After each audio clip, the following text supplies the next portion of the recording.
Atenção porque vai começar a aula de geografia.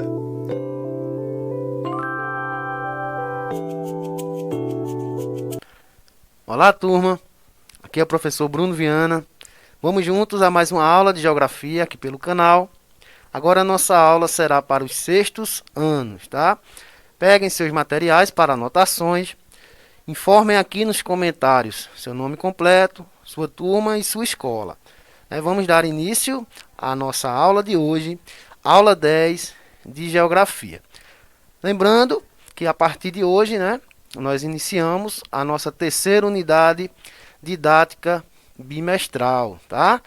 Com os conteúdos relevo, gênese, solo, tipos e elementos constituintes, tá? A partir de agora, vamos dar início ao terceiro bimestre.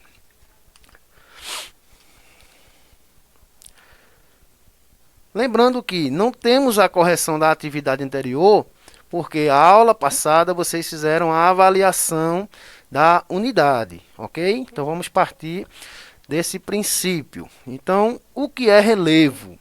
Primeiro, o relevo deve ser entendido como as formas adquiridas pela crosta terrestre. Então, prestem atenção. Quando se fala em relevo, nós estamos falando da casca do nosso planeta, tá? O que nós observamos na superfície da Terra. Se nós fizermos uma comparação, nosso planeta fosse uma laranja, por exemplo, a casca da laranja seria a nossa crosta terrestre. E tudo que está na casca faz parte do nosso relevo, tá? Essas formas são, por exemplo, as montanhas, os planaltos, as planícies, depressões, tá? Classificadas por suas estruturas, seu formato e pelas altitudes que apresentam, ou seja, suas alturas em relação ao nível do mar. Toda vez que formos analisar relevo, gente, a altitude, a altura do relevo é medida sempre a partir do nível do mar, dos oceanos. Ele é que vai dar um nível para o relevo da Terra. Então, quando medimos acima do nível do mar, nós estudamos a altimetria. Quando vamos analisar abaixo do nível do mar, nós estudamos a batimetria, tá certo? Só para tirar alguma dúvida. Essa imagem, ela mostra muito, essa ilustração, alguns tipos de relevo que temos no nosso planeta. Por exemplo, olha aí, que legal. Nós temos aí no último plano aí as cordilheiras, lá no final do desenho. A cadeia de montanhas em sequências, com altitudes normalmente acima de 2.000 metros. Então, essa cadeia de montanhas em sequência, nós damos o nome de cordilheira, tá? Temos também aí, olha, as serras, que também são uma cadeia de montanhas, só que com altitude menor. Tá? As montanhas aí, ó, que normalmente são mais de forma isoladas, tá? Os planaltos, tá? São áreas elevadas de grandes extensões. Os planaltos, ó, normalmente nós temos vários tipos de relevo em cima dos planaltos. Cidades construídas em cima de planaltos, No caso, São Caetano, nossa cidade, nós estamos inseridos em cima de um planalto, que faz parte ainda do Planalto da Borborema, que corta aqui o Nordeste brasileiro. Entre a serra e os planaltos e as montanhas, nós temos aí, ó, a depressão, a parte mais baixa. Na depressão, nós vamos ter o vale, tá? Dentro desse vale, normalmente, sempre vão ter rios, ou o rio principal, que a gente chama o leito do rio, que vai cavando, escavando aquele vale, tá? Temos também, ó, áreas de baixa altitude, mais planas, que chamamos de planície, onde o ser humano, ele consegue plantar, fazer sua agricultura através de irrigação, para produzir alimentos, e fornecer matérias-primas para abastecer a humanidade. Então, num desenho aí, ó, nós temos vários tipos de relevos diferentes, né? Vamos ver um pouquinho de cada um. Agentes formadores e modeladores do relevo. Olha, o que é isso, tá? São assim chamados por serem forças atuantes no processo de modificação das formas dessas estruturas. Eles podem ser classificados de duas maneiras. Nós vamos ter os agentes internos e vamos ter os agentes externos, tá? O nome já diz, né? Interno vem de dentro. Então, de dentro do planeta, a ação que vem de dentro, do interior. Externo, de fora. Quem vai modificar, quem vai modelar o que o agente interno construiu, tá? Olha aí, ó, várias imagens mostrando um pouco desses agentes, ó.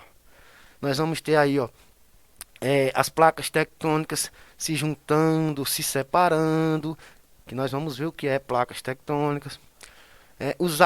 A ação dos rios, das águas, dos ventos, tudo isso são agentes do relevo, tá? Primeiro vamos ver os agentes internos, tá? Aqueles que agem de dentro, tá? São formas que atuam do interior da Terra para fora. Por exemplo, nós vamos ter o tectonismo e o vulcanismo, né? Os mais famosos. Como é que funciona isso, professor? Olha como é fácil. Nós vamos ter ali essa imagem ilustrando o nosso planeta. Digamos que o nosso planeta ele seja ali uma forma de uma laranja toda rachada, como um quebra-cabeça. Cada plaquinha do quebra-cabeça nós chamamos de placas tectônicas, que vocês devem ter visto na aula de ciência, tá? E essas placas elas estão em movimento sobre o magma, né? Flamejante, em ebulição no interior da Terra. Então, esse movimento do interior vai provocar reações nesses agentes, sendo através do tectonismo ou através do vulcanismo. Mas você vai dizer, como assim, professor? Como funciona? Olha, eu vou dar um exemplo bem simples. A panela de pressão que a mamãe de vocês coloca aí no fogo, chega uma certa temperatura que ela vai começar a soltar, liberar vapor, né? O pito começa a liberar vapor. Então vejam, o nosso planeta não é diferente. Imagine uma gigantesca esfera com lava, né? Em ebulição, muito quente, em temperaturas altíssimas. Tem que liberar esse vapor, esse calor. Então, através desse vapor, nós vamos ter o tectonismo e nós vamos ter o vulcanismo.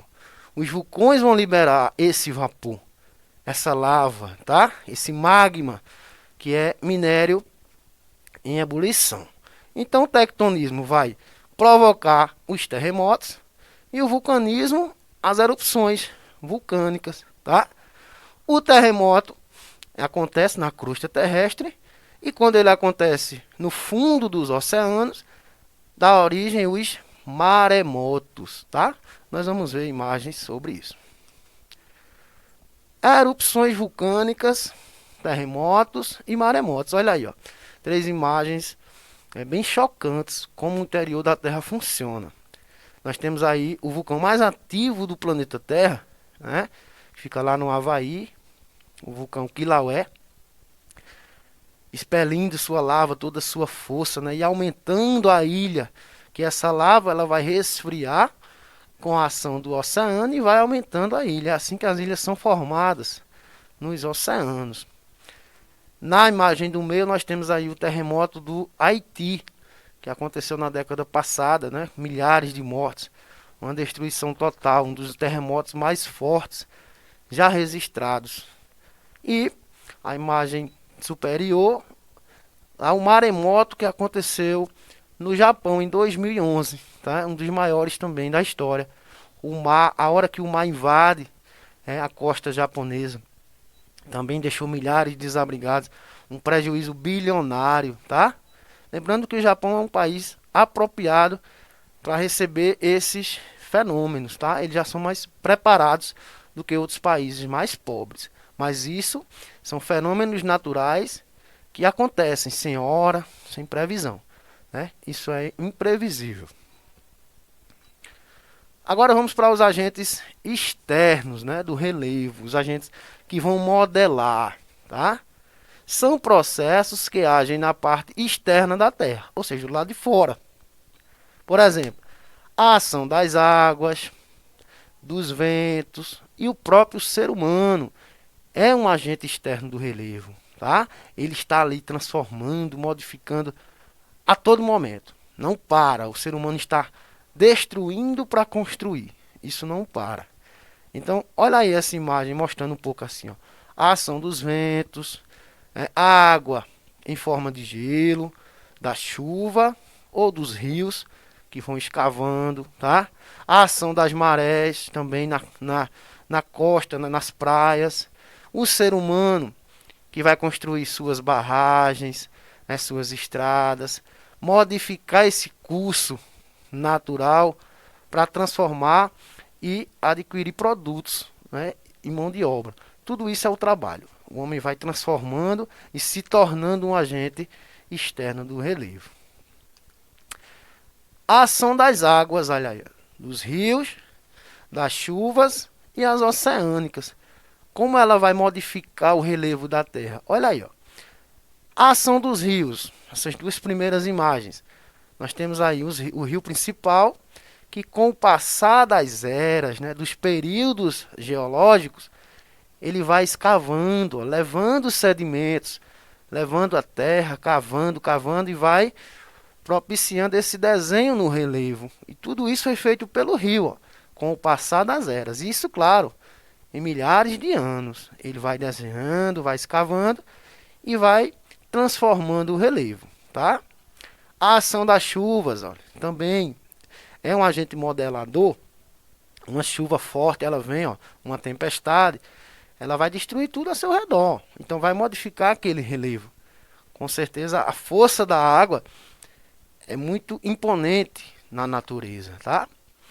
E os oceanos, olha, imagine a maré ali, ó, toda hora batendo ali, ó, ela vai escavando, né, vai esculpindo, a crosta e a praia onde ela está localizada. Então a força dos oceanos também é um dos mais fortes agentes externos. Vai transformar toda aquela área do litoral. A ação dos ventos, olha, que a gente chama de erosão eólica, né? Vocês já ouviram falar em energia eólica, que é a energia dos ventos. Então, a erosão eólica é o desgaste ocorrido pela força dos ventos. Ele vai transformando com o passar do tempo. Nós temos aí os desertos. Os desertos não têm uma paisagem fixa.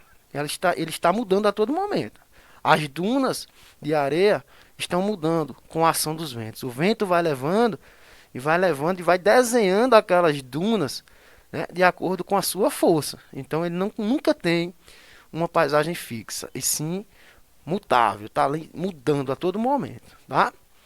Olha aí essas outras rochas, olha, esculpidas pela ação do vento. O vento vai levando, pedrinhas, a gente chama de sedimentos dessas rochas, e vai esculpindo com o passar dos anos, né? Milhares de anos, e essas rochas vão sendo desenhadas porque o vento está carregando, levando esses sedimentos.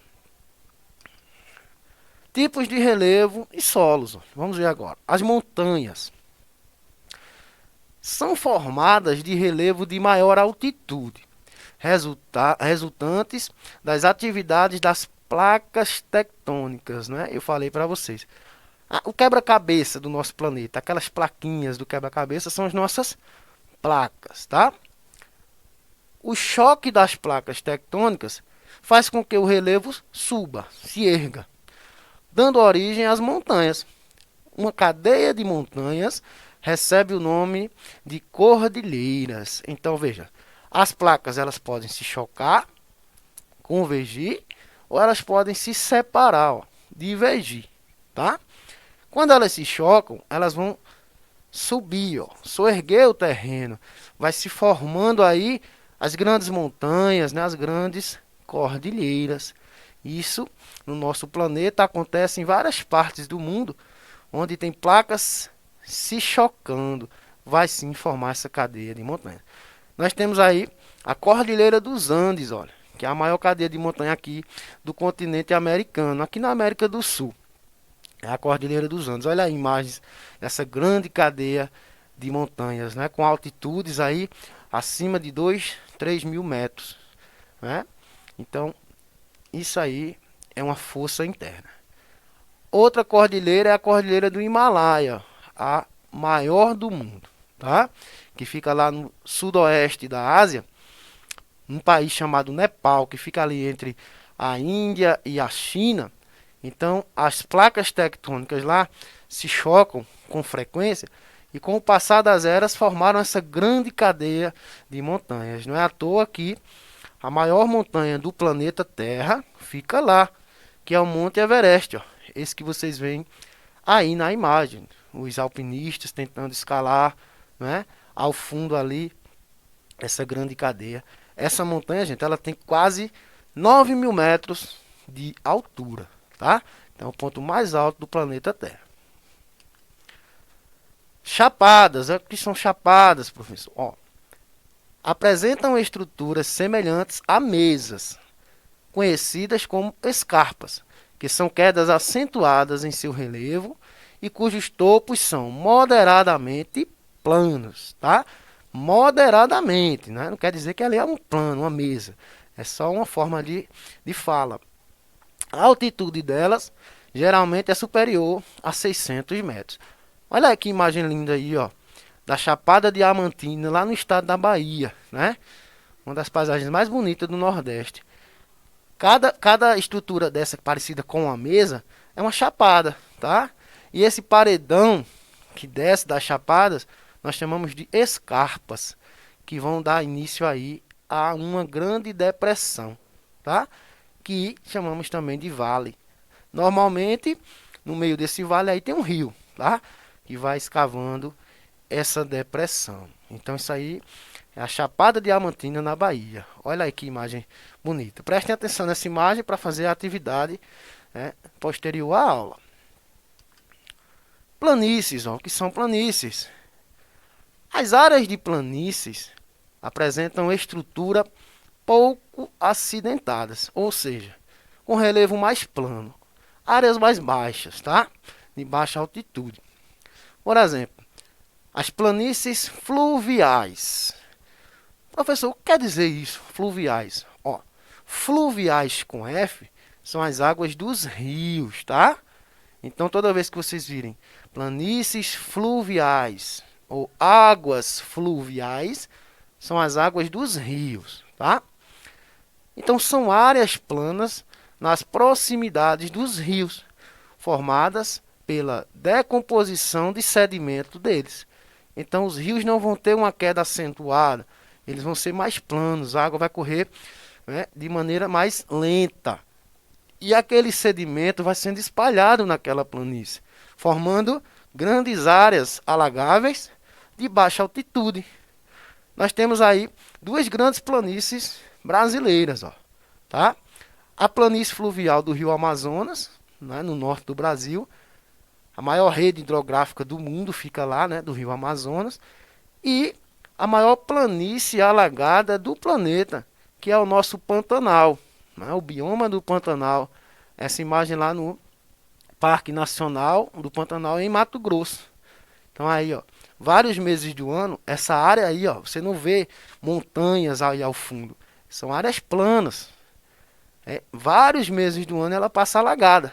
É o período de cheia, né, da planície. Então, a maior diversidade de vida, né, vegetal e animal, se encontram aí nessas planícies.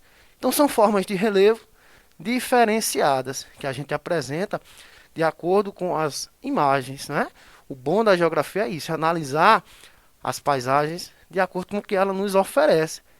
E o Brasil é um dos países mais ricos em relevo, em paisagens naturais, em todo tipo de relevo. Então, somos privilegiados. Aqui nossas referências, né, da nossa pesquisa. Obrigado pela atenção. Espero ter ajudado. Até a próxima aula.